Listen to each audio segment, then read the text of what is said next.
You're talking about being a bridge. You're talking about bridging perspective, bridging worldviews. You have something I loved going through it.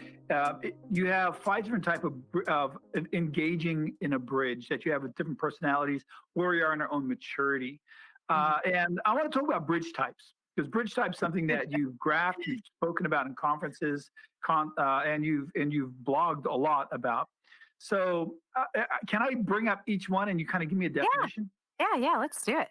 So the question for the listener is, what bridge type are you? And the first one is a bridge user. So what is a bridge user? Yeah, so I love this analogy of the bridge because I think we're all have the ability to build a bridge one to the other, right? And so how do we do that and where do we kind of sit? A bridge user is really somebody who understands and kind of sees what's going on in the world, is paying attention, but is kind of passive, right? Like they haven't really taken a stand in anything. Maybe they're just getting information, fed to them, but they're not necessarily going out to get the information. And when you think about it, David, especially given like the wide net of the people who listen to your podcast and listen to your material, there's so many different nonprofits doing so many different things, right? And so we all kind of understand that, right? There are some people that we know are super, super engaged and they're coming in and finding her. And there's some people who are just like, they read an article, they sort of saw it. They kind of know we're around. They kind of know about the topic. And I would say that that's, somebody who's a bridge user, right? So they're on the bridge that we all are on, but they're not necessarily deeply engaged in this work. The second type is the bridge learners. What's a bridge learner? Yeah, so a bridge learner is somebody who's really looking for answers. Right. They're the person who's kind of reading the books and watching the movies and listening to the podcasts and going on to YouTube and watching the videos. And they're a person who's actively engaged in learning. And their main objective is really to figure out what is going on, what's happening, what are the things that I need to learn in order to be stronger in this area. Number 3 is a bridge enthusiast. Yes. So the bridge enthusiast is the person who's like, okay, I get it. I'm here. I understand it. And I'm going to make a commitment, right? I'm going to put myself in a position to actually do something in this space. So they've made some kind of commitment, whether it's to themselves, to their organization, or to somebody, but it's more of a short-term commitment, right? It's somebody who's thinking more of like this year, this month, this week, I'm going to try and do this thing.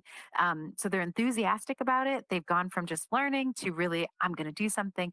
But the goals are more short-term and more about where they might be as an individual. Number 4 out of 5 is being a bridge fixer.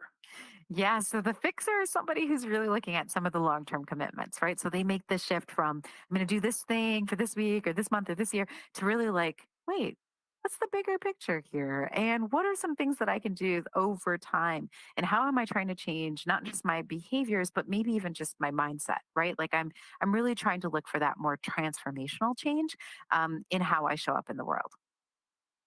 And finally, the bridge builders. The bridge builders. I have to say, I think it's a constant. We talked about this as we even put this together, that there are moments where people move from learner to builder to back to fixer, back to learner, right? That you don't just go, it's not just you get up there and then you're there.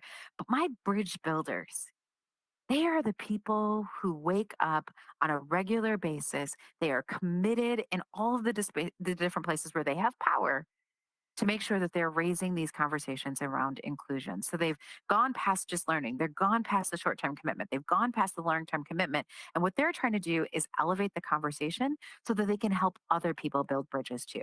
Right. So they have put themselves in a position where they're teaching, where they're bringing this power balance and they're thinking about this power balance. They're doing it on a very, very regular basis. And they're paving the way for other people to build their own bridges, right? And get onto the bridge we've been talking about. I know that as you're going through these, I could check every one of the boxes at some point in time in my journey. Yes. I like to think of myself as a bridge fixer, a bridge builder, but there are times I've taken a much more passive approach to issues. Mm-hmm. I look at my children, I look at my wife, and I think in most cases, they throw themselves into the fixing and the building part when they see an issue. But in all honesty, we all at times take a step back, which is fine. Sometimes that's completely appropriate. Yeah.